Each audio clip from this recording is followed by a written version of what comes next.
Bom dia a todos. Havendo número legal, declaro aberta a sessão. Passa a palavra à leitura da sessão anterior, da ata da sessão anterior.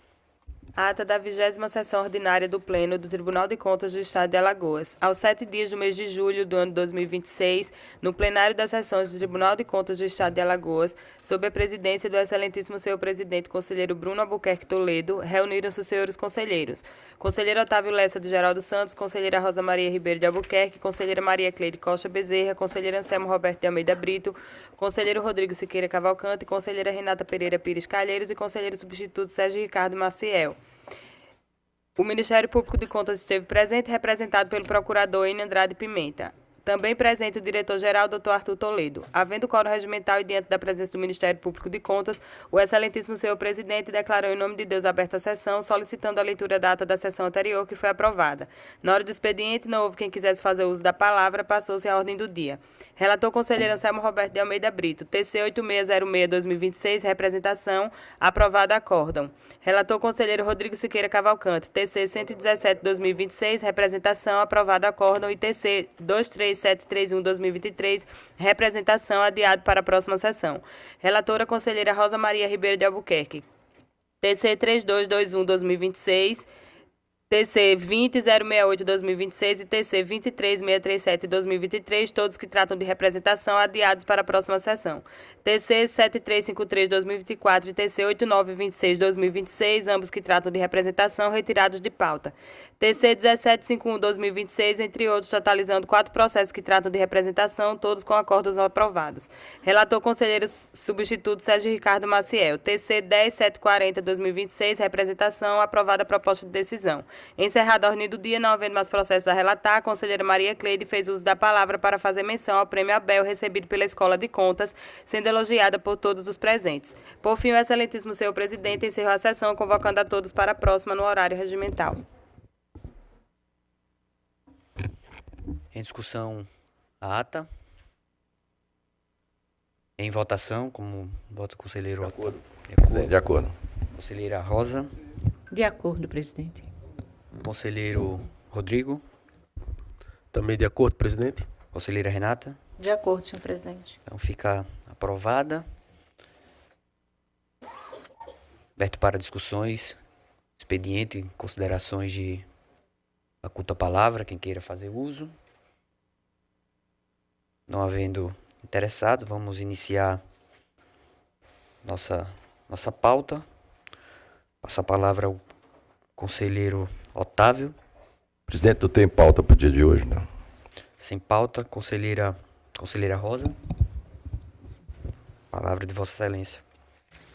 Senhor presidente, senhora conselheira, senhores conselheiros, conselheiros substitutos, senhor representante do Ministério Público. Senhor presidente, eu tenho 3 processos adiados da pauta da semana passada e um processo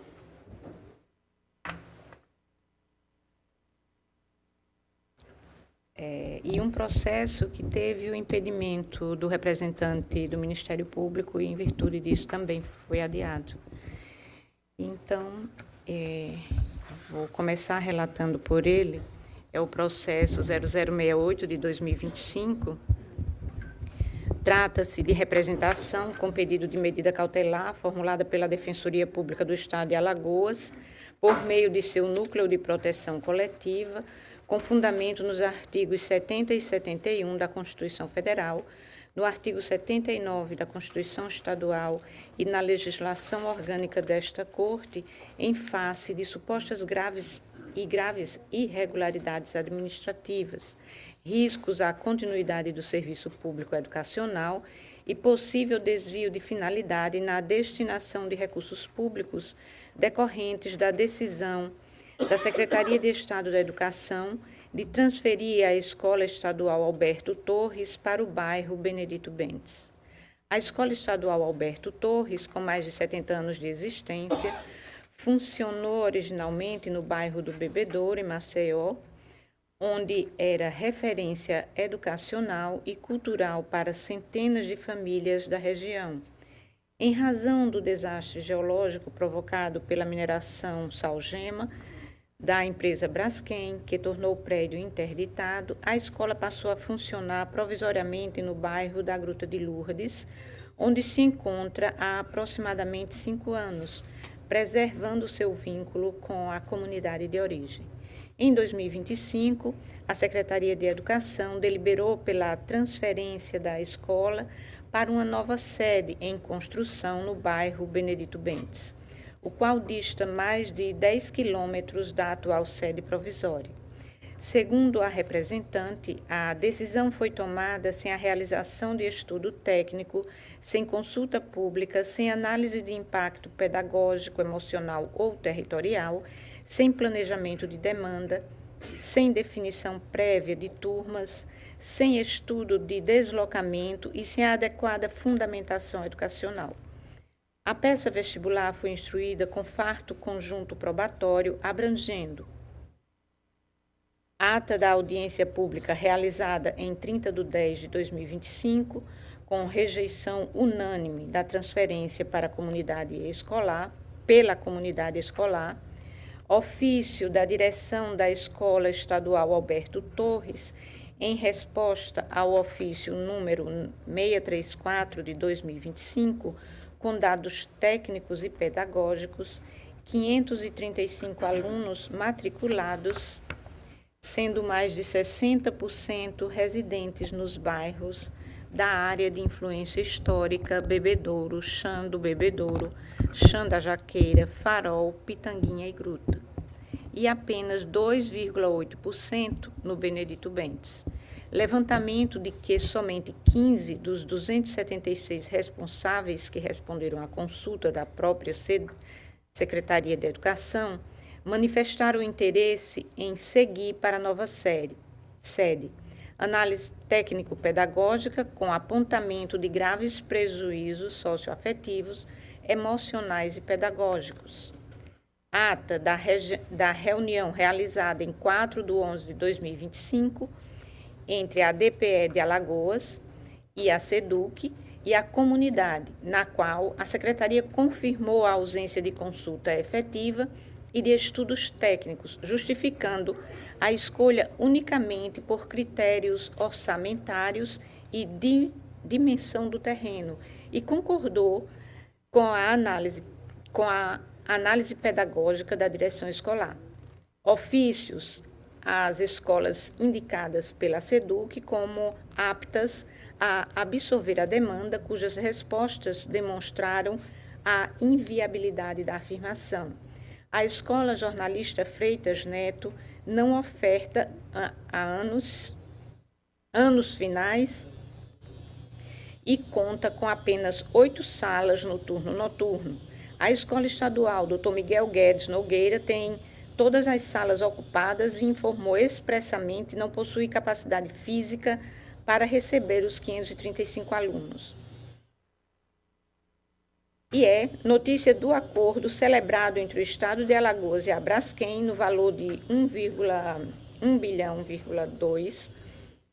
para reparação dos danos causados pelo afundamento do solo, do qual a Escola Alberto Torres, enquanto bem público estadual afetado pela subsidência, seria potencial beneficiária. Informação da direção escolar em resposta ao ofício número 686 de 2025, de que a escola não conseguiu realizar o procedimento de renovação de matrículas, pois não foi definido quantas turmas seriam ofertadas na nova unidade.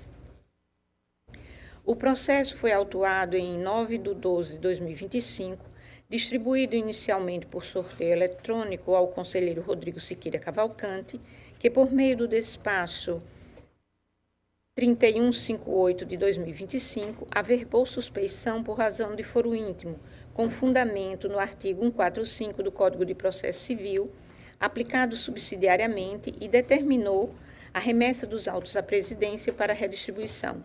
O presidente da Corte, em cumprimento ao despacho 5075 da presidência de 2025, encaminhou os autos à sessão de protocolo, que procedeu à redistribuição por sorteio eletrônico, tendo sido os autos designados a esta relatoria. Determinei a remessa dos autos ao Ministério Público de Contas para manifestação nos termos do artigo 92 do Regimento Interno desta Corte. O Procurador-Geral de Contas, Enio Andrade Pimenta, averbou suspeição por foro íntimo no despacho 55 de 2026, determinando a remessa à Subprocuradoria-Geral.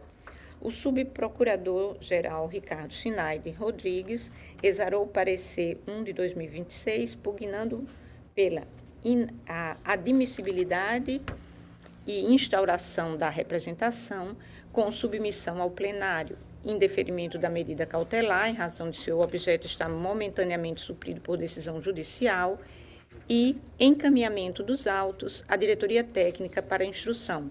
Os autos foram devolvidos ao gabinete. É o relatório no essencial, presidente. Passa a palavra ao Ministério Público de Contas.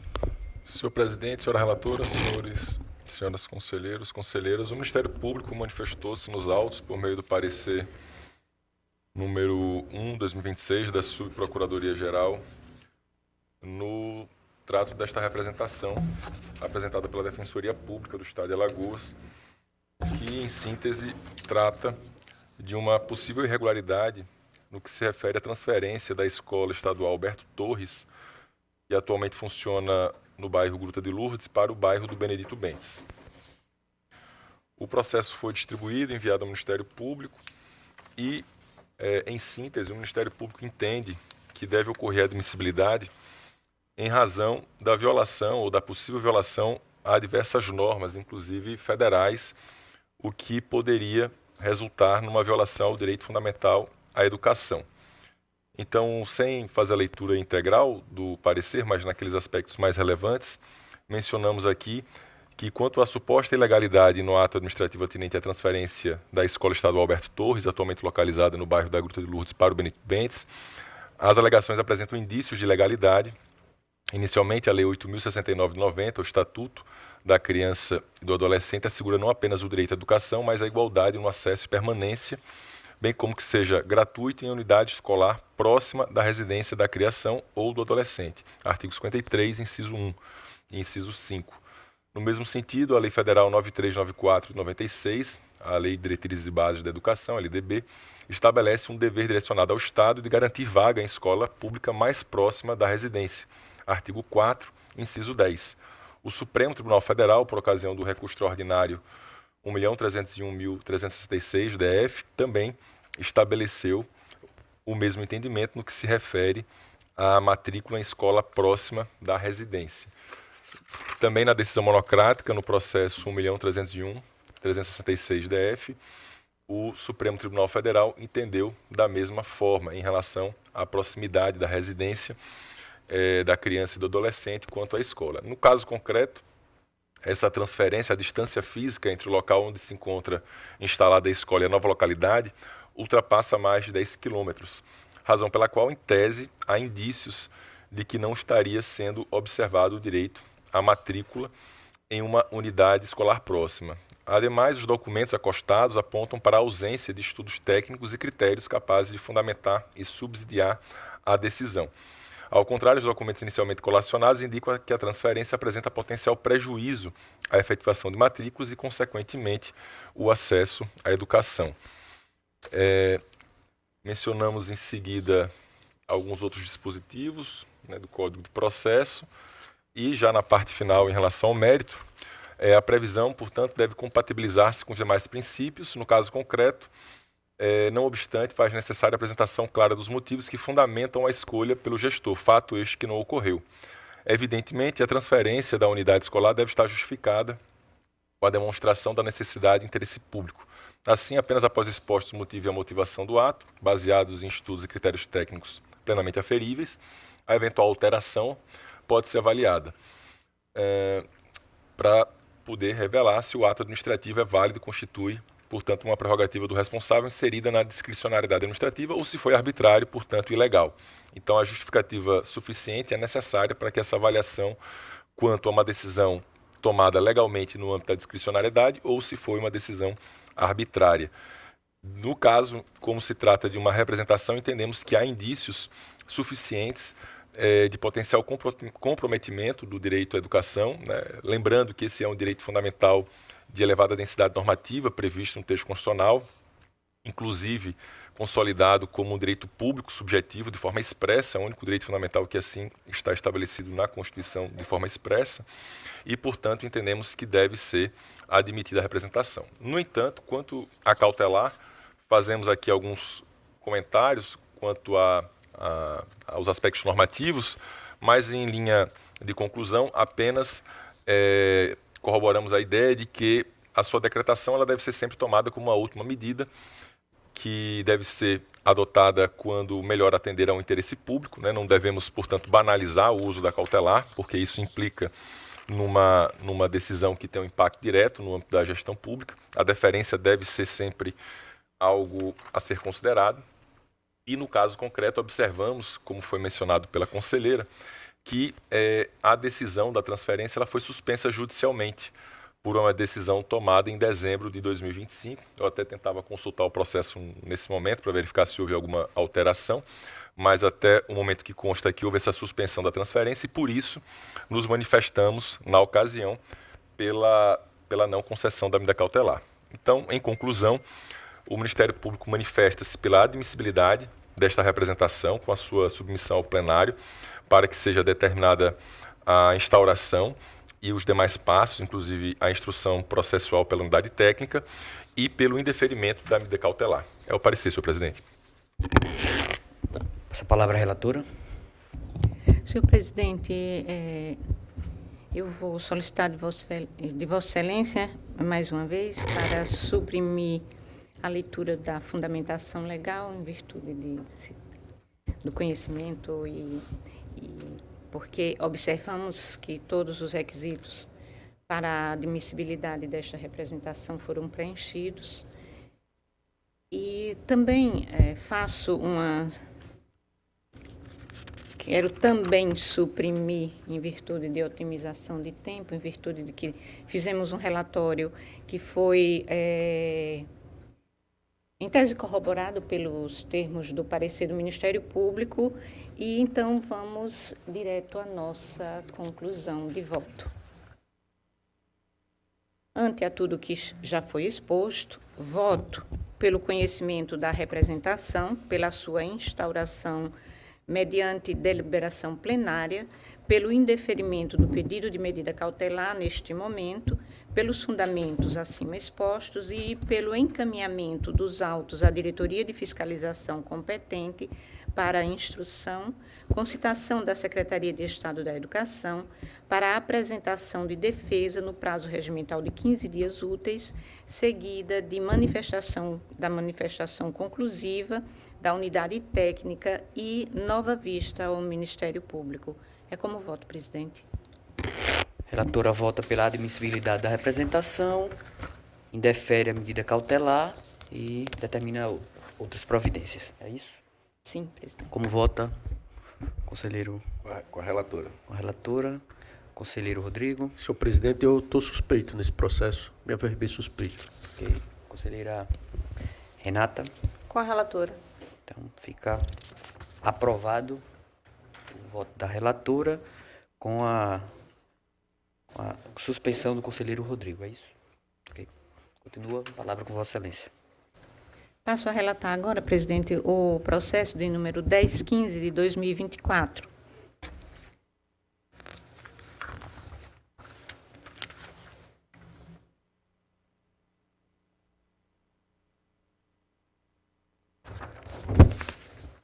Trata-se de representação formulada perante esta Corte de Contas pela empresa Valmar Serviços Industriais Limitada em face dos procedimentos licitatórios números 33 e 34 de 2023, promovidos pela Companhia de Gás de Alagoas, Algás, por meio da qual buscou questionar a regularidade dos certames instaurados pela estatal.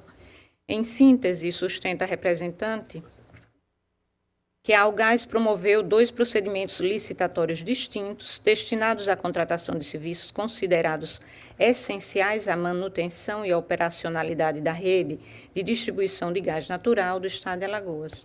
O primeiro certame teve por objeto a execução de serviços de manutenção mecânica, elétrica, instrumentação e automação da rede de distribuição de gás natural. O segundo procedimento destinou-se à contratação de serviços de manutenção civil, manutenção de gasoduto em PEAD e conservação da infraestrutura da rede de distribuição operada pela companhia. A representante alegou ainda que já vinha executando para a Algás serviços de natureza semelhante desde o ano de 2018, razão pela qual participou regularmente dos certames, apresentando propostas comerciais para ambos os procedimentos licitatórios. Após o encerramento da fase de recebimento das propostas, foi iniciada a etapa competitiva destinada à apuração de oferta mais vantajosa para a administração. No tocante ao procedimento licitatório número 33 de 2023, a empresa representante obteve a melhor classificação, apresentando proposta considerada mais vantajosa sob o aspecto econômico, sendo a licitante, após a análise da documentação de habilitação e a realização das diligências reputadas necessárias pela comissão julgadora para esclarecimento das informações complementares, declarada vencedora no certame. Por sua vez, em relação ao procedimento licitatório número 034 de 2023, a representante alcançou a segunda melhor colocação na classificação final, sendo novamente declarada vencedora em razão de desclassificação da licitante antecedente. Sobreveio, entretanto, insurgência administrativa apresentada por uma das empresas participantes dos certames, a qual interpôs recurso em face das decisões proferidas pela comissão julgadora nos procedimentos licitatórios em questão. Em síntese, sustentou a recorrente que a empresa, então declarada vencedora, teria supostamente buscado usufruir de forma indevida das prerrogativas asseguradas pela Lei Complementar número 123 de 2006, sob o argumento de que constaria cadastrada no sistema Licitações E como empresa de pequeno porte. Em suas contrarrazões recursais, a representante esclareceu de forma categórica que jamais houve a intenção de se declarar ou de se beneficiar da condição de empresa de pequeno porte para fins de participação nos certames. Esclareceu ainda que a eventual indicação constante no sistema eletrônico decorria de cadastro desatualizado, circunstância meramente formal, que não produziu nenhum efeito prático no procedimento licitatório, sobretudo porque tais informações não foram utilizadas como requisitos de habilitação ou como fundamento para obtenção de qualquer vantagem competitiva.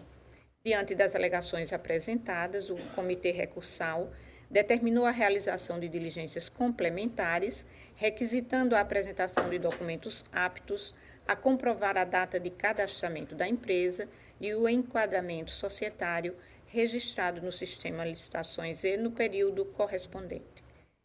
Em atendimento à solicitação, foram apresentados os documentos comprobatórios pertinentes, demonstrando que, à época do cadastramento, realizado em 6 de março de 2002, a empresa efetivamente possui enquadramento compatível com a condição de empresa de pequeno porte, tendo essa classificação sido alterada apenas no ano de 2013. Não obstante a comprovação documental produzida, a representante sustentou que não participou dos certames licitatórios na condição de ME ou EPP, tampouco pleiteou qualquer benefício decorrente desse regime jurídico diferenciado. Ainda assim, o Comitê Recursal entendeu por acolher as razões recursais apresentadas, reformando a decisão anteriormente proferida pela comissão julgadora e promovendo a desclassificação da empresa em ambos os procedimentos licitatórios, medida que deu ensejo à presente controvérsia. No que se refere ao certame 033 de 2023, a representante destacou que apresentou proposta no valor de R$ 2.217.105,10, montante substancialmente inferior àquele ofertado pela empresa posteriormente convocada, cuja proposta alcançava aproximadamente R$ 6 milhões, evidenciando significativa diferença financeira entre as ofertas submetidas à administração. De igual modo, relativamente ao procedimento licitatório número 034/2023, ressaltou ter apresentado proposta no valor de R$ 2.120.026,26, ao passo que a empresa convocada ofertou um montante de R$ 2.680.000, circunstância que, segundo sustenta, reforçaria a demonstração da vantajosidade econômica de sua proposta para a administração pública. Por fim, asseverou ter cumprido integralmente todas as exigências estabelecidas nos instrumentos convocatórios, apresentando tempestivamente a documentação necessária à habilitação e observando rigorosamente as condições impostas pelos editais. Sustentou ainda que não usufruiu de qualquer benefício decorrente do sistema licitações ou das prerrogativas previstas na Lei Complementar nº 123, de 2006, razão pela qual considerou desproporcional e desarrazoada a medida que culminou em sua desclassificação dos certames. Diante dos fatos narrados, a representante requereu a concessão de medida cautelar destinada a determinar a imediata suspensão dos procedimentos licitatórios números 033 e 034 de 2023, bem como de todos os atos administrativos deles decorrentes. Aduziu, para tanto, a presença concomitante dos requisitos autorizadores da tutela de urgência, consubstanciados na plausibilidade jurídica das alegações deduzidas, o fumus boni iuris, e no risco de dano decorrente da demora na prestação jurisdicional, o periculum in mora, especialmente em razão da iminente contratação e execução dos objetos solicitados, circunstâncias capazes de produzir efeitos de difícil ou impossível reversão. Posteriormente, por meio do ofício 1555 de 2024, foi juntada aos autos cópia da decisão liminar proferida pelo juízo da 16ª Vara Civil da Capital, Fazenda Estadual do Tribunal de Justiça de Alagoas, nos autos do mandado de segurança número 07-03-983-92, na referida decisão. O magistrado reconheceu a presença dos requisitos legais necessários à concessão da tutela de urgência, notadamente a plausibilidade do direito invocado e o risco concreto de dano decorrente e demora processual, deferindo parcialmente a medida pleiteada para suspender os efeitos das atas de julgamento dos recursos administrativos e determinar a reintegração da empresa aos certames licitatórios em questão. Através do despacho 825 de 2026, os autos foram remetidos ao Ministério Público de Contas, a fim de que se posicionasse acerca dos fatos narrados pela denunciante, consoante disposto no artigo 92 do Regimento Interno desta Corte. Instado a se manifestar, o Ministério Público de Contas, por meio do parecer PAR 3-PMC 268-2026-RA, subscrito pelo procurador Rafael Rodrigues de Alcântara, opinou pelo não conhecimento e consequente arquivamento da presente representação, tendo em vista a anulação dos atos impugnados e o trânsito em julgado da sentença com a consequente perda do objeto. Artigo 102, parágrafo 1º da Lei Orgânica do Tribunal de Contas de Alagoas. É o relatório, presidente. O Ministério Público de Contas. Senhor presidente, senhora relatora, senhores conselheiros, nos autos o Ministério Público manifestou-se, em síntese, diante do mandato de segurança que foi impetrado e também em razão do trânsito em julgado, o colega manifestou-se pela perda do objeto e pelo arquivamento da representação, ou seja, pelo não conhecimento. De modo que nós ratificamos a manifestação nesse sentido, ao parecer. Palavra à relatora. Diante do exposto, presidente, apresento o voto para que o Pleno do Tribunal de Contas do Estado de Alagoas, no uso de suas atribuições legais e regimentais, com fundamento nas razões expostas, decida não instaurar como representação o presente feito, diante da perda superveniente do objeto do pedido cautelar, e das demais matérias discutidas, em razão do trânsito em julgado do mandado de segurança impetrado pela representante, o qual anulou todos os atos impugnados. B. Encaminhar os autos do processo ao Ministério Público de Contas para que seja notificado pessoalmente, consoante preconiza o artigo 2º da Resolução Normativa 13 de 2022, após a publicação da decisão no Diário Oficial do Tribunal de Contas. Cientificar a autora da representação acerca do inteiro teor desta decisão e publicar a presente decisão no Diário Oficial do Tribunal para fins de direito na forma do artigo 122 da Lei Orgânica do Tribunal de Contas, após ultimadas as providências acima, caso não haja interposição de recurso, arquivar os presentes autos. É como voto, presidente. Conselheira relatora vota pelo arquivamento. Como voto, conselheiro Otávio. Com a relatora, presidente. Conselheiro Rodrigo. Também, presidente, com a relatora. Conselheira Renata. Com a relatora. Então fica por unanimidade aprovado o voto da relatora. Continua a palavra com Vossa Excelência. Passo a relatar agora, presidente, o processo de número 23637.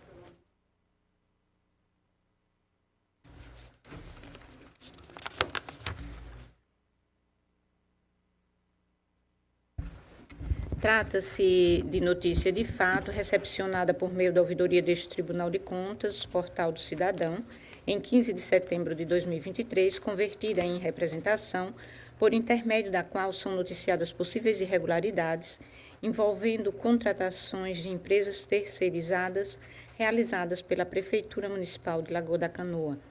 Segundo relatado pelo noticiante, as empresas Inovação Empreendimentos Eireli, EPP, e AM, da Silva Serviços e Locações Eireli, teriam sido utilizadas para a contratação de trabalhadores mediante supostas irregularidades, envolvendo possível utilização indevida de dados pessoais, abertura de registros como microempreendedor individual, sem conhecimento dos envolvidos, pagamentos de baixa remuneração, possível desvio de finalidade das contratações e indícios de que as empresas funcionariam como empresas de fachada.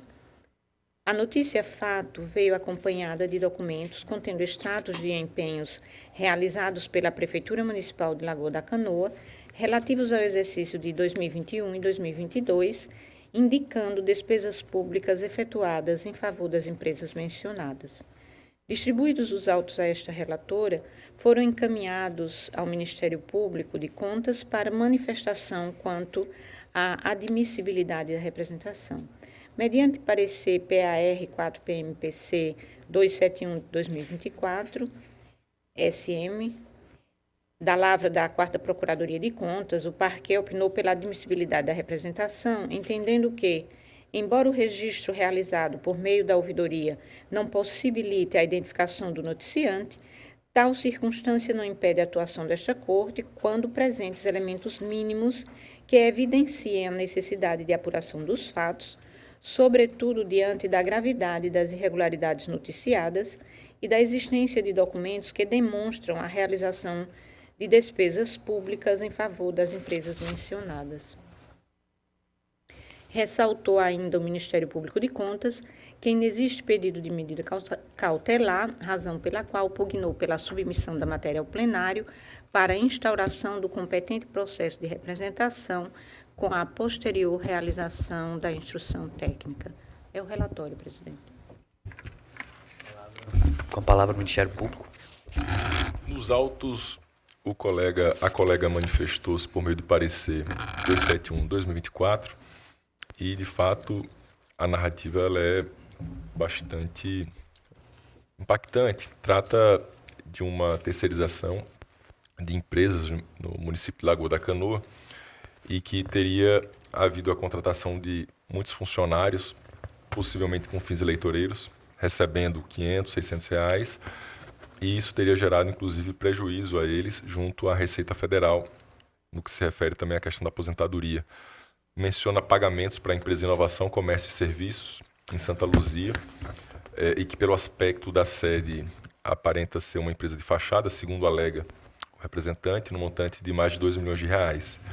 E também pagamentos a empresa AM da Silva Serviços e Locações, com sede em Satuba, no montante de 4 milhões no ano de 2021 e de 1 milhão no ano de 2022. Também foram anexados extratos de empenhos realizados pelo município da Vila da Canoa nos exercícios de 2021 e 2022.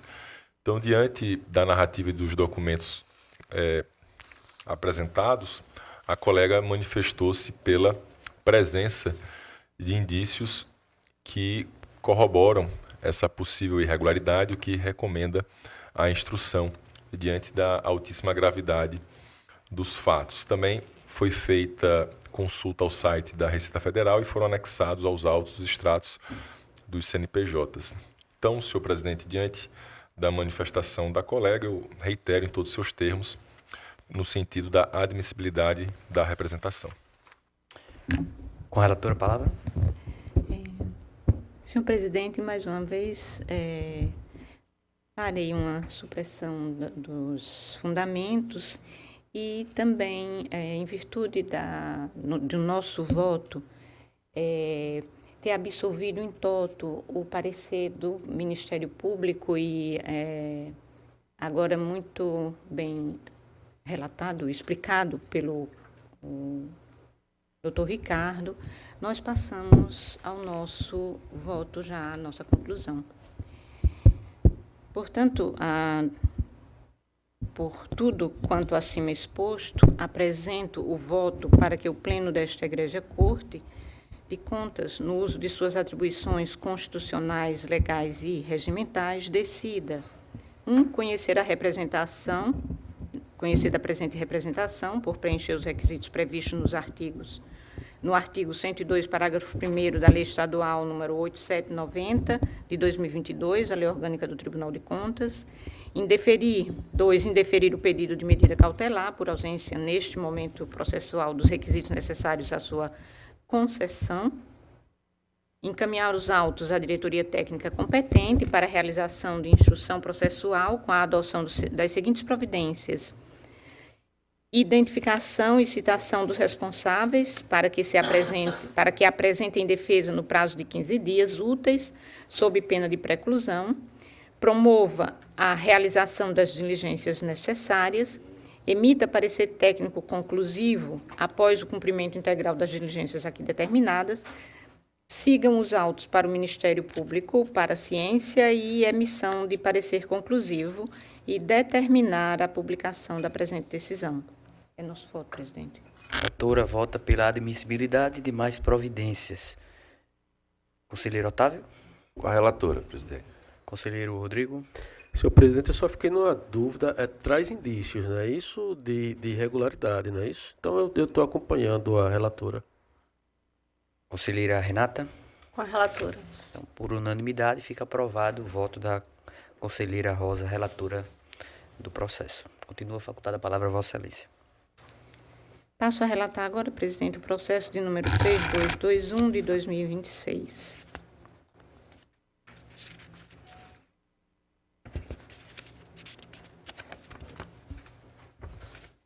Trata-se de representação formulada por Ana Júlia Vasconcelos de Castro, na condição de cidadã, por meio da qual noticia a existência de possíveis irregularidades no pregão eletrônico SRP número 002 de 2026, 90002 de 2026, promovido pela Secretaria Municipal de Infraestrutura de Maceió, a CEINFRA, destinado à modernização de campos esportivos para o padrão de arenas esportivas em grama sintética, no âmbito do projeto Areninhas.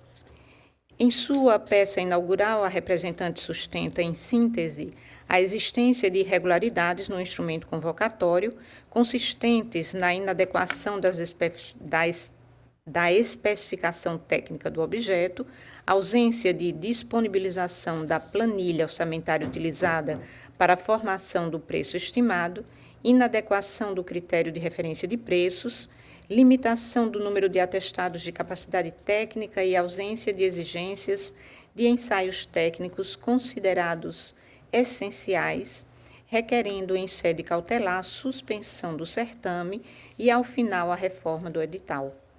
Consta dos autos que, após a apresentação da representação, o edital foi republicado com alterações promovidas pela administração, sendo redesignada a sessão pública do certame.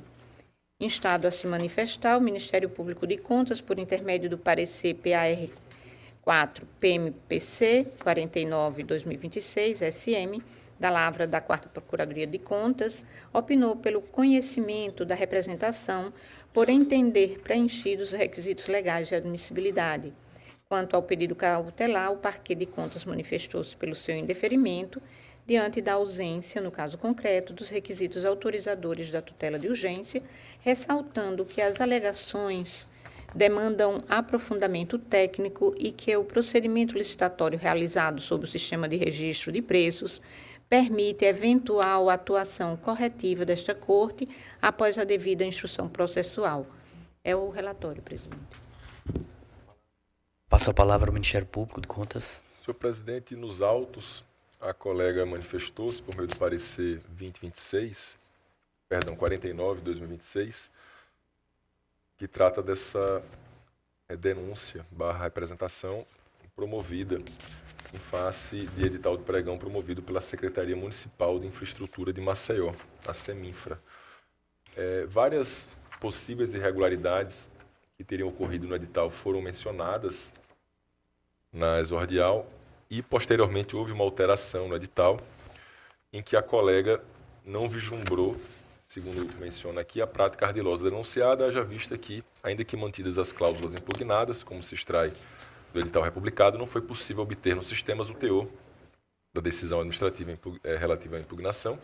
Os pontos foram objeto de esclarecimentos em novo termo de referência. Então, em relação a essa questão, ela não entende que haveria óbices. No entanto, ela acompanha o entendimento da eminente relatora no que se refere ao indeferimento da cautelar e da necessidade de aprofundamento da instrução. E aqui eu reitero a manifestação da colega. Assim sendo, necessária a submissão ao Pleno para que decida acerca da admissibilidade, conforme competência estabelecida pela lei orgânica, destacando-se a relevância e materialidade, uma vez que se trata de registro de preços que abarca dezenas de arenas na parte alta e baixa da capital, compreendendo investimentos na ordem de 80 milhões de reais e alto valor social. Eventual inadequação do modelo adotado, do produto especificado ou das exigências impostas, em se tratando de registro de preços para execução futura, pode ser tempestivamente corrigida pela intervenção do controle externo, evitando-se prejuízos ao erário, à população, destinatária final dos projetos e à própria durabilidade dos empreendimentos. Então, dentro do exposto, corroboramos aqui a manifestação no sentido da admissibilidade da representação e deferimento da cautelar. É o parecer. Passo a palavra à relatora. Senhor presidente, da mesma forma, neste processo de representação, nós acompanhamos o entendimento manifestado pela representante do Ministério Público, que se manifestou no processo, e também, em virtude de estar em fase de acolhimento e instrução, somos pelo mesmo entendimento do Ministério Público. E passo às minhas considerações finais, presidente. Por todo o exposto, apresento o voto para que o Pleno desta Egrégia Corte, no uso de suas atribuições constitucionais, legais e regimentais, decida conhecer da presente representação por preencher os requisitos previstos no artigo 102, parágrafo 1º da Lei Estadual nº 8790, da Lei Orgânica do Tribunal de Contas, indeferir o pedido de medida cautelar por ausência, neste momento processual, dos requisitos necessários à sua concessão. Terceiro, encaminhar os autos à diretoria técnica competente para a realização da instrução processual, com a adoção das seguintes providências: identificação e citação dos responsáveis para que apresentem defesa no prazo de 15 dias úteis, sob pena de preclusão. Promova a realização das diligências necessárias, emita parecer técnico conclusivo. Após o cumprimento integral das diligências aqui determinadas, sigam os autos ao Ministério Público de Contas para ciência e emissão de parecer conclusivo. Determinar a publicação da presente decisão. É essa nossa manifestação, nosso voto, presidente. Conselheira relatora vota pela admissibilidade da representação, indeferindo a cautelar e determinando demais medidas. É isso. Conselheiro Otávio, palavra de Vossa Com a Excelência. relatora, presidente. Com a relatora. Conselheira Maria Cleide. Acompanha a relatora. Com a relatora. Conselheiro Rodrigo. Senhor presidente, com relação a esse processo específico, eu teria só uma dúvida. Se houve alguma impugnação por parte da empresa junto à administração, se ela impugnou o edital na época. Aqui a gente tem um entendimento bem interessante, conselheiro Bruno, que foi proferido pelo nosso tribunal. Eu queria só lembrar o tribunal, né, para que a gente possa, de repente, fazer uma reflexão conjunta, né? Nos autos do processo 8621/2026, inclusive foi relatado por Vossa Excelência na época, e nós decidimos, foi por unanimidade na época, estabelecido um filtro lá como um requisito para admissibilidade o fato dele ter, na época, impugnado o edital. Como o representante não havia impugnado os termos do edital, e eu achei bem interessante a decisão de Vossa Excelência, todos nós aderimos, ficou entendido que houve uma preclusão por parte do representante quanto à impugnação. Se ele não impugnou na administração pública os termos do edital, participou legitimamente do certame e ao final ele ficou insatisfeito porque não obteve a primeira classificação, seria mais ou menos uma demonstração de que ele não estava integralmente de boa fé, né, com relação aos termos lá do edital. Então, apenas lembrar o tribunal que nós temos esse precedente, um precedente bem interessante que nos faz refletir também, e se não é o caso da gente aplicar aqui nesse processo, e se não for o caso, seria isso, presidente. Passa a palavra à relatora. Presidente, não houve nenhuma manifestação da empresa. Não houve impugnação, né? Então eu vou pedir vênia a relatora e os demais conselheiros, conselheiro Otávio, conselheira Maria Cleide, eu vou proferir voto seguindo aquele precedente. Conselheiro Rodrigo vota então pelo arquivamento da representação. Pela não instauração, Não instauração como representação. E em deferimento, obviamente, também da medida cautelar. Sim. Então, antes de encerrar, eu voto. Ok? Conselheira Renata. Senhor presidente, eu acompanho a relatora.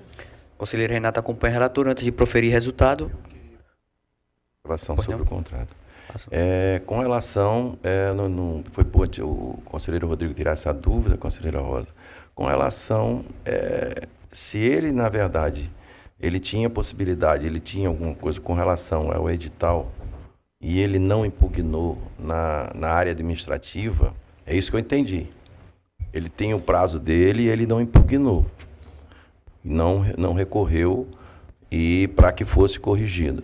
Depois que ele foi preterido, não conseguiu êxito na licitação, ele agora fez uma denúncia e, logicamente, fora do prazo administrativo, para recorrer do tribunal, uma coisa que, no primeiro momento, ele aceitou, né? Então, esclarecido isso, presidente, eu queria retificar meu voto, eu e com o relator, porque aí tem sentido e a gente já proferiu, né, realmente um voto nesse sentido para que a gente tenha, vamos dizer assim, minimizar o tipo de problemas que a gente tem com relação às representações. É como eu voto. O conselheiro Otávio, então, se associa ao voto de divergência do conselheiro Rodrigo. Antes de... Posso concluir, então? Então, fica aí aprovado. A conselheira Maria Cleide já Não, votou? Já votou com a relatora, ok? Mantém o entendimento com a relatora. Então, fica aprovado o voto da relatora pela admissibilidade, com indeferimento da medida cautelar, contra os votos do conselheiro Rodrigo e conselheiro Otávio. Okay? Fica assim. Continua a palavra com Vossa Excelência. Dessa forma, presidente, a minha pauta se exaure. Muito obrigada.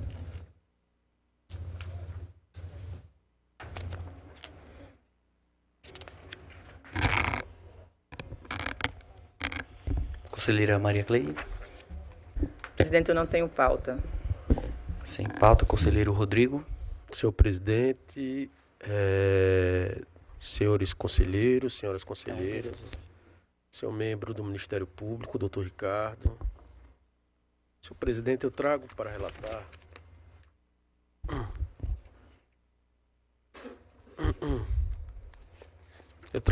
para relatar presidente, processo TC de número 23731/2023, que se trata de um recurso de agravo interposto pela 2ª Procuradoria de Contas e subscrito pelo procurador Dr. Pedro Barbosa Neto contra a decisão monocrática proferida por este relator e disponibilizada no Diário Oficial Eletrônico do Tribunal de Contas do dia 14 de março de 2024 e que não instaurou a representação formulada a partir de notícia de fato sobre supostas irregularidades no pregão eletrônico de número 44/2023, oriundo da Prefeitura Municipal de Penedo.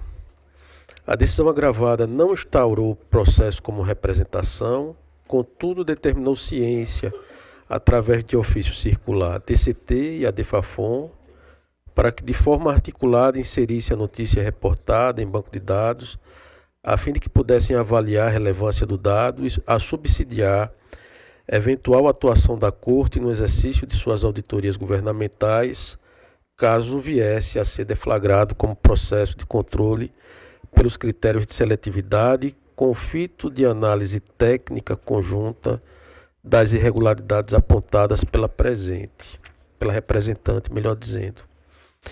O Ministério Público de Contas, em seu recurso, alegou erro em judicando, defendeu a inaplicabilidade da Lei 14.133/2021 e o caráter público das irregularidades apontadas, abordando e pleiteando o conhecimento deste agravo ante o preenchimento dos pressupostos recursais, a intimação do prefeito do município de Penedo para que, assim querendo, apresente contrarrazões a este recurso e, no mérito, o provimento do presente recurso, senhor presidente. Esse é o relatório em síntese. Passa a palavra ao Ministério Público de Contas.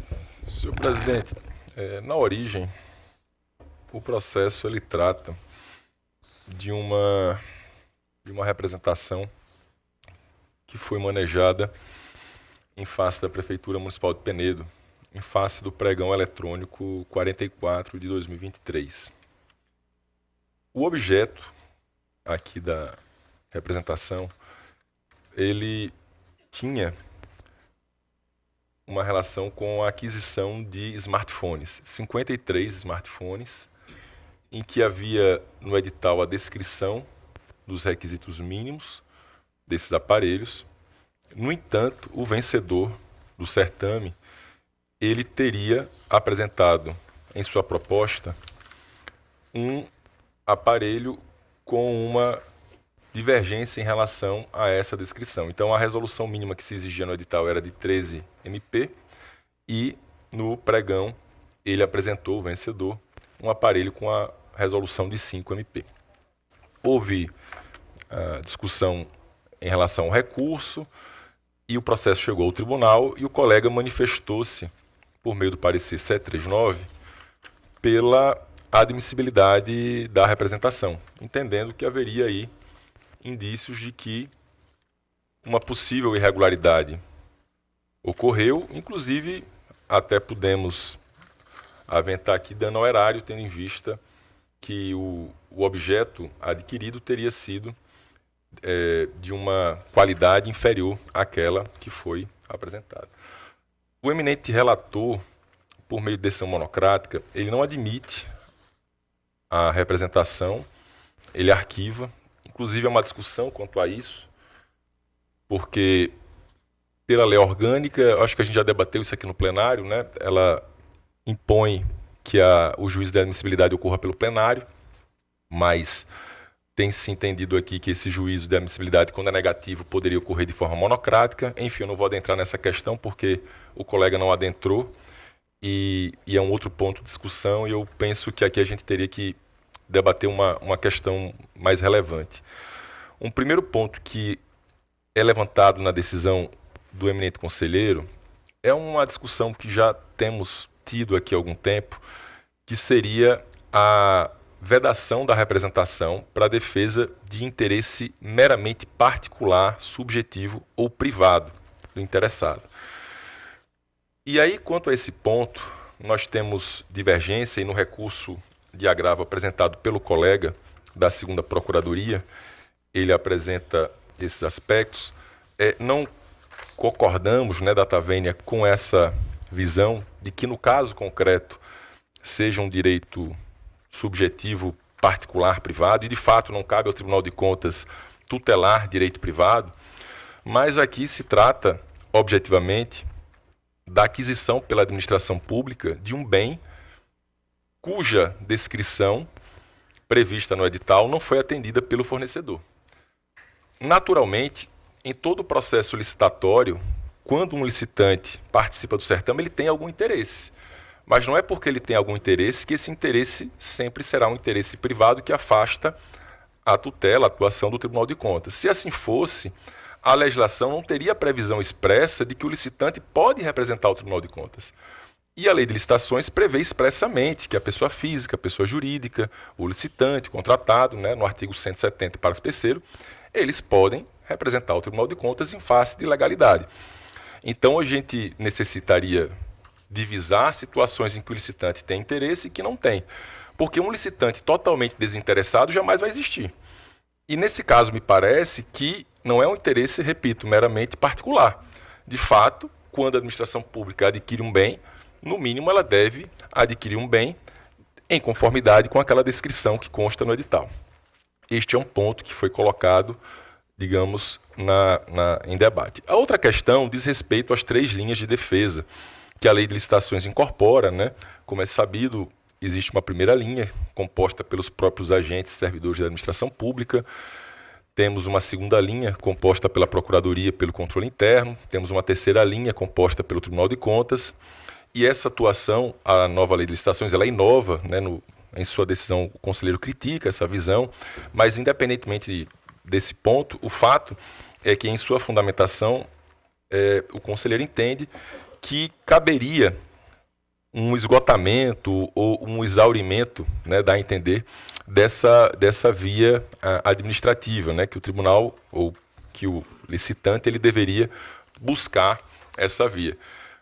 E aí, nesse caso, eu penso que temos que dividir 2 situações. Uma é a situação do caso anterior, que acabamos de debater, em que se debate as regras do edital, em que há uma discussão sobre a necessidade de um interessado ou licitante discutir essas regras no momento em que ele é publicado e não apenas quando ocorre alguma situação de desvantagem.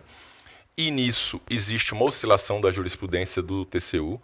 Tem aqui um julgado, inclusive, do plenário, que diz o seguinte, que o fato do edital não ter sido tempestivamente impugnado pelas empresas licitantes no pregão não obsta a atuação do TCU, que detém a prerrogativa de examinar todos os atos praticados no procedimento licitatório. Então, até mesmo em relação à questão dessas cláusulas, há uma divergência em relação a isso. É um julgado, é o acórdão 1467/2022 do plenário, relator ministro Haroldo Cedrais. E me preocupa também que o tribunal feche essa porta, eu sempre gosto de usar essa expressão, porque, eventualmente, pode existir alguma violação do edital, uma grave violação, que só chega ao conhecimento do tribunal pela via do licitante.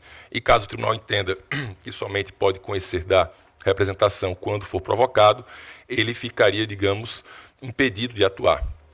Uma outra situação corresponde àquelas hipóteses em que não se discute as regras do edital, mas há uma ilegalidade no cumprimento dessas regras, que é o caso concreto que se trata aqui. E aí, nessa situação, se debate, deveria ele ter buscado a via administrativa primeiro? Isso é apenas um interesse privado? E aí eu trago também um julgado TCU recentíssimo, né, que foi agora de 2026, do plenário, o acórdão 1063 do ministro Benjamin Zimbler. E que ele traz isso, olha, o esgotamento da via administrativa, no âmbito do órgão ou da entidade licitante, não constitui requisito de admissibilidade para o conhecimento pelo TCU de representação formulada com fundamento no artigo 170, parágrafo 4º, que é o artigo que estabelece a possibilidade do licitante, contratante, pessoa física ou jurídica representar. Então, eu acredito que nós temos que ter muito cuidado quanto a qualquer entendimento em que o próprio tribunal se limite quanto ao conhecimento de eventuais representações.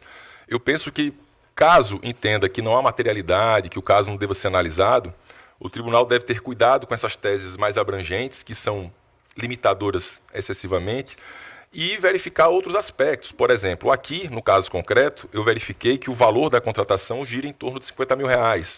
É possível que o tribunal entenda e regulamente, de forma objetiva, que não vai conhecer ou que contratações dessa monta não merecem ser conhecidas. Mas estabelecer como requisito que o licitante sempre, inicialmente, provoque a administração ou que ele questione essas cláusulas de forma antecipada, me parece problemático, porque isso pode impedir o próprio tribunal, diante de um caso mais grave, de atuar. E, em relação ainda à questão do interesse privado, reitero, né, esse interesse privado, nesse caso concreto, ele não prevalece. Até num dos acórdãos aqui mencionados, né, a gente observa que aí sim havia interesse privado. O acórdão 2182 de 2016, em que o TCU utiliza essa tese de que não cabe ao Tribunal de Contas tutelar interesse privado, ele dizia respeito a um contrato de mão de obra na sede do Supremo Tribunal Federal.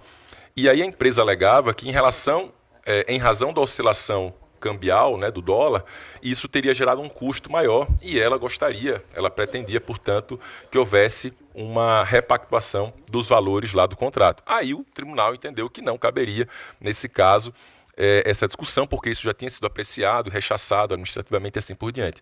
Me parece que é diferente do caso em que a gente analisa, em que é um objeto contratado que foi diverso daquele especificado. Então, em razão dessas razões, o colega manejou o recurso de agravo. Em relação aos aspectos formais, eu reitero, né, inclusive a questão do prazo, da contagem, como foi colocado por ele.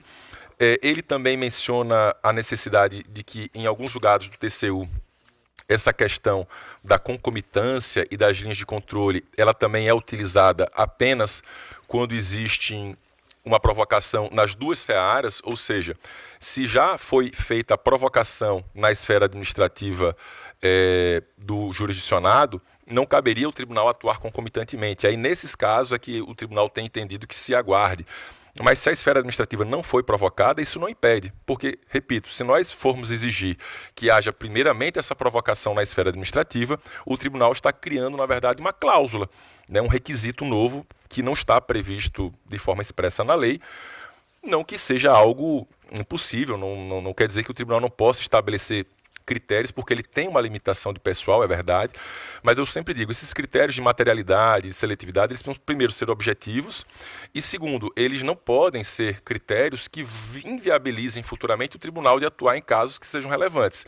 Imagine se nós estivermos diante de uma situação vultosa de valores consideráveis e que simplesmente pelo fato do licitante não ter atuado, o tribunal não poderia, portanto, conhecer.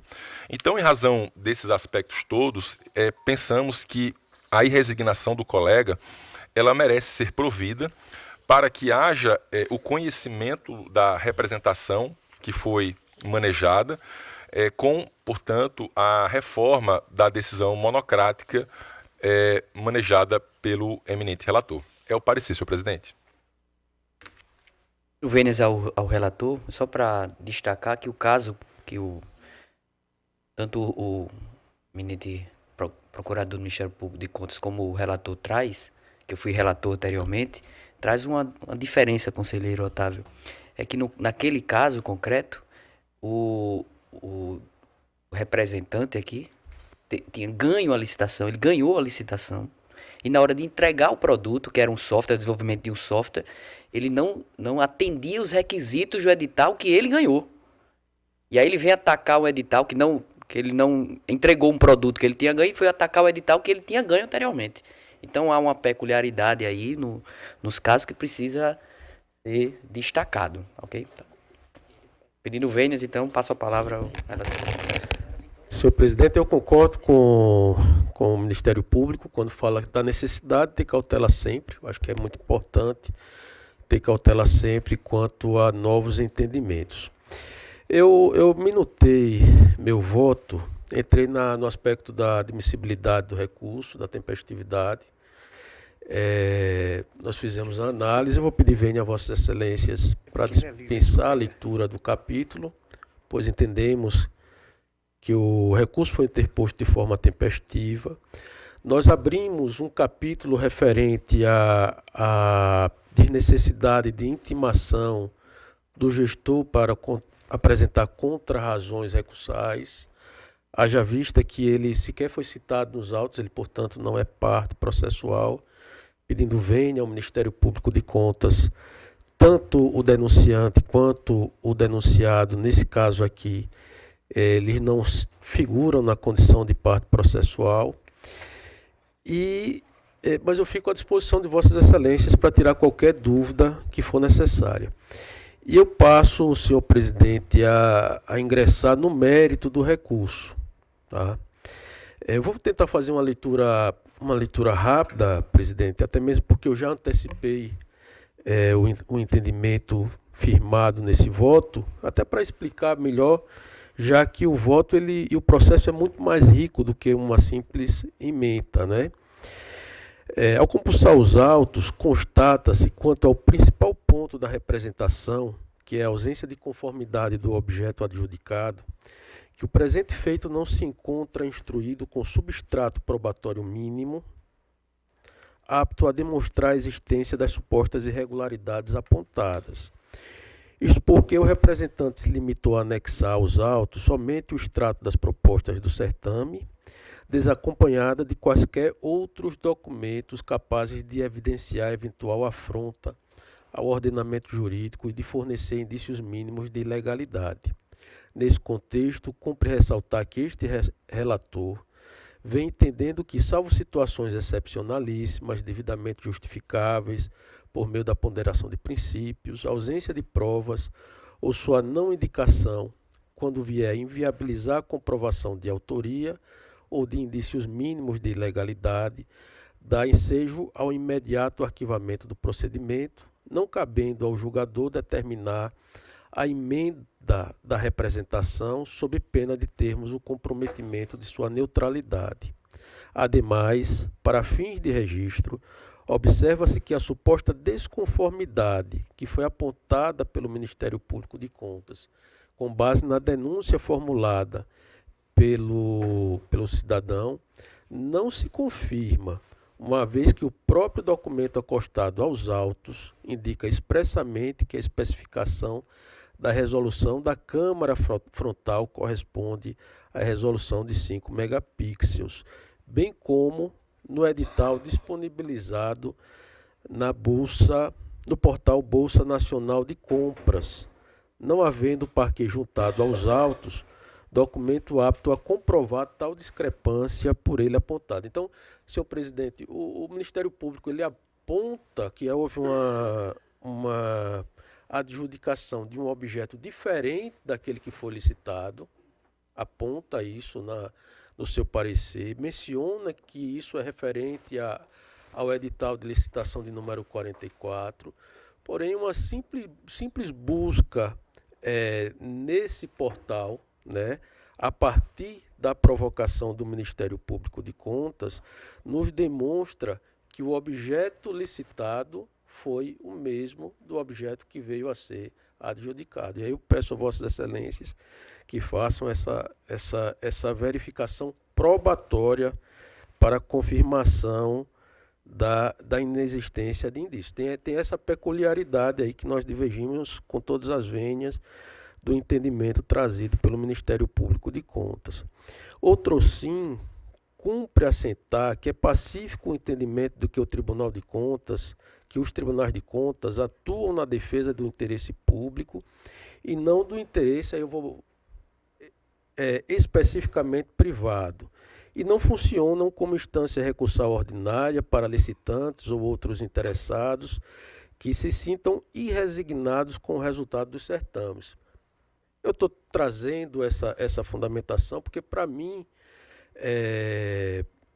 havendo essa inexistência de indícios, senhor presidente, ficou parecendo que há uma irresignação quanto ao resultado do certame. Destacamos o posicionamento do Pleno deste Tribunal de Contas no processo TC de número 7946/2024, em sessão realizada no dia 25 de fevereiro de 2025, colegiado por unanimidade, proferiu o acórdão de número 20/2025, disponibilizado no Diário Oficial do dia 11 de março de 2025. A decisão de relatoria da conselheira Renata Pereira Pires Calheiros corroborou o entendimento manifestado naquela oportunidade pelo órgão ministerial conforme os trechos do parecer emitido pelo Ministério Público de Contas. E aí a gente transcreve o entendimento do Ministério Público de Contas, que cita o voto da eminente conselheira Renata, fazendo destaque ao final, entre aspas, conforme aduz a doutrina, a multiplicidade de controles incidentes sobre a gestão pública, seja o controle social, das Cortes de Contas, do Judiciário, do Ministério Público, não é garantia de sua efetividade, uma vez que controlar bem não é controlar tudo, mas controlar o essencial. Eu dou seguimento ao meu voto, senhor presidente. Eu vou aqui dispensar a leitura de algumas decisões e esclarecer que o nosso gabinete, em um determinado momento, passou a adotar uma jurisprudência que a gente pode chamar como uma jurisprudência defensiva, Nós verificamos a existência de muitos processos de representação na Corte, verificamos a dificuldade para se apreciar esses processos de verificação e, jurisprudencialmente, nós buscamos trazer filtros que pudessem otimizar a fiscalização do tribunal. Dentre os filtros, aquele entendimento de Vossa Excelência quanto a dentro das peculiaridades trazidas, nós entendemos como extremamente positivo, legítimo do ponto de vista jurídico e que traz uma efetividade, uma otimização processual. E o segundo filtro que nós trouxemos é o filtro referente às 3 linhas de defesa. Eu vou pedir aqui venha para passar diretamente para a análise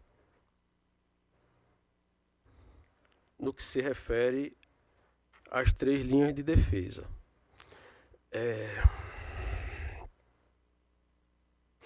Apesar das fortes críticas que a literatura especializada, desde então, vem fazendo à falta de técnica do legislador nacional quanto ao uso da expressão linhas de defesa e a inclusão dos tribunais de contas neste modelo, não há de se negar que a mencionada inovação legislativa foi responsável por impulsionar relevantes discussões acerca da necessária integração e cooperação que deve existir entre a administração pública e os órgãos de controle interno e de controle externo.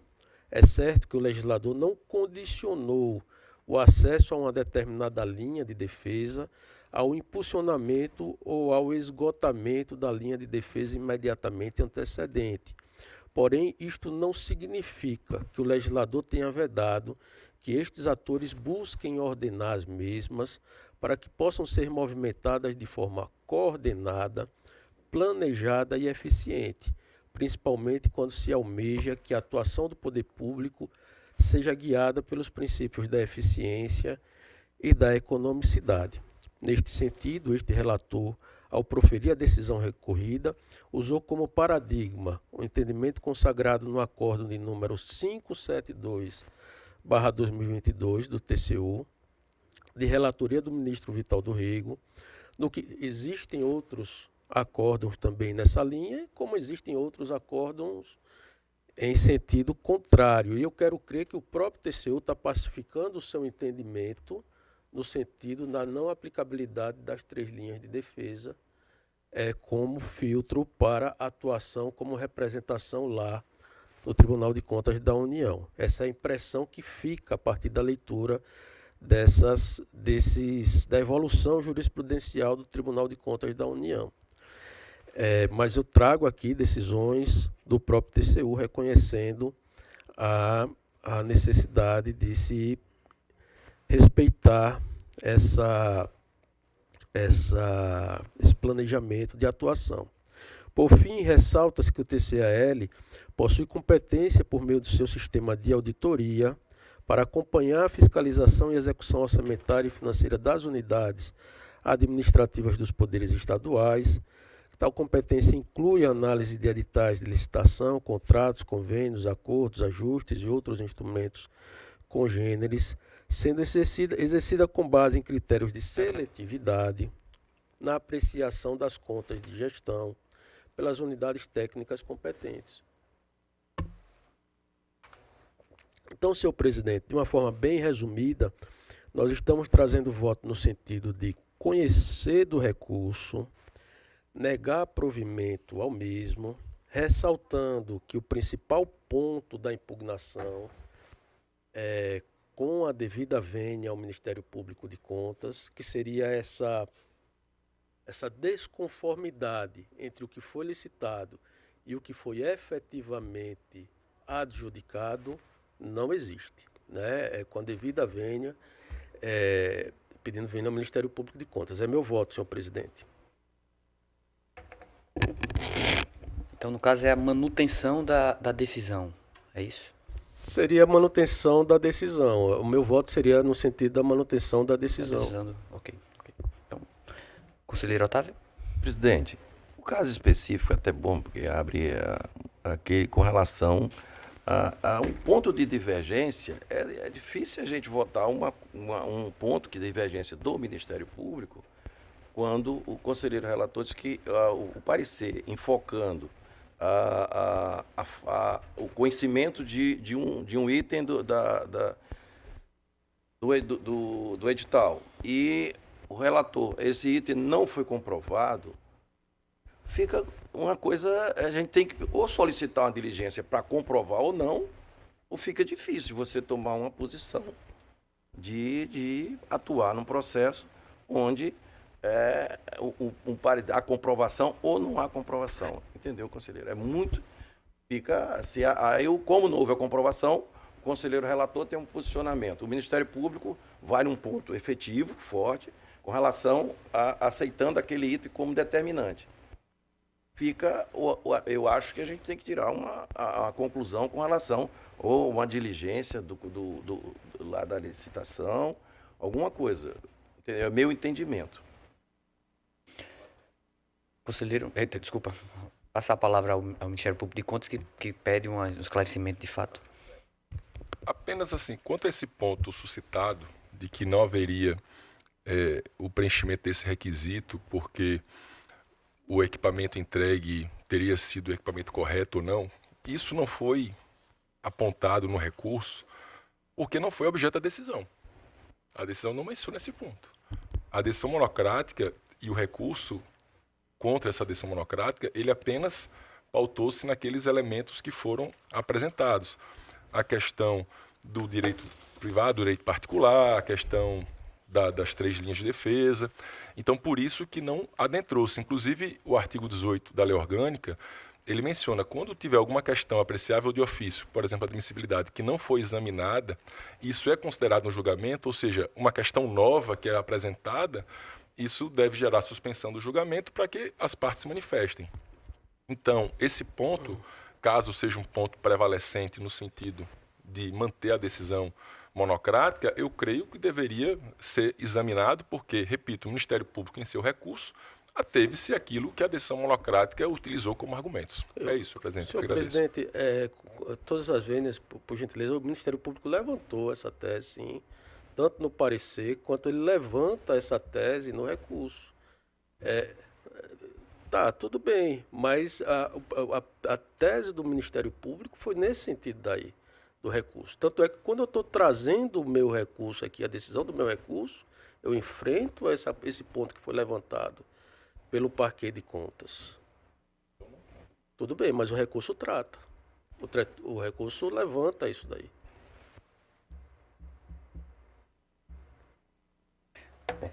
Está esclarecida. Continua com a palavra com o conselheiro Otávio. Vou pedir vista para o processo, porque não tenho... Eu estou realmente sem condição de proferir o meu voto. Vista, o conselheiro Otávio pede vista à matéria concedida. Continua a palavra com o conselheiro Rodrigo. Senhor presidente, minha pauta fica, portanto, esgotada. Okay. Então, continua. Conselheiro Anselmo, Vossa Excelência. Senhor presidente, acredito que minha assessoria já fez o contato, mas eu quero aqui deixar consignado. Apesar de ter um processo pautado, como de nossa relatoria, na verdade, é um processo que foi pautado, mas que eu não sei explicar a razão. De fato, pelo que eu pude levantar junto à minha assessoria, não foi o meu gabinete que pautou, mesmo porque se trata de uma decisão monocrática já exarada. Então, para vir ao pleno, ela teria que ser, ao menos, objeto de alguma peça recursal.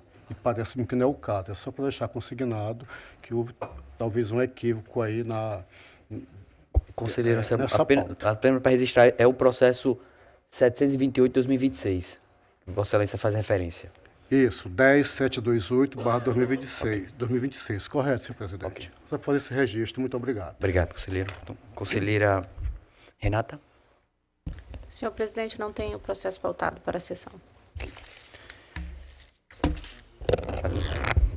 Alguma medida cautelar? Então, passo a palavra ao conselheiro substituto Sérgio Maciel. Sem processo a relatar, senhor presidente. Processo. Conselheiro substituto Alberto. Também sem pauta para hoje, senhor presidente. Obrigado. Então, encerramos a nossa pauta. Faculta a palavra a quem queira fazer uso. Conselheiro Anselmo. A minha ausência por questões médico-infantis que fugiu da minha alçada e não pude comparecer no momento adequado da abertura dos nossos trabalhos. Conto com a compreensão de Vossa Excelência. Obrigado, senhor presidente. Obrigado, conselheiro Anselmo. Devidamente justificada e apoiada a razão de Vossa Excelência. Essa é a nossa razão maior. Então, mais alguém que queira fazer algum questionamento? Então, não havendo mais quem queira fazer uso da palavra, encerro a presente sessão, convocando os senhores conselheiros para a próxima sessão ordinária em horário regimental. Agradeço a presença de todos.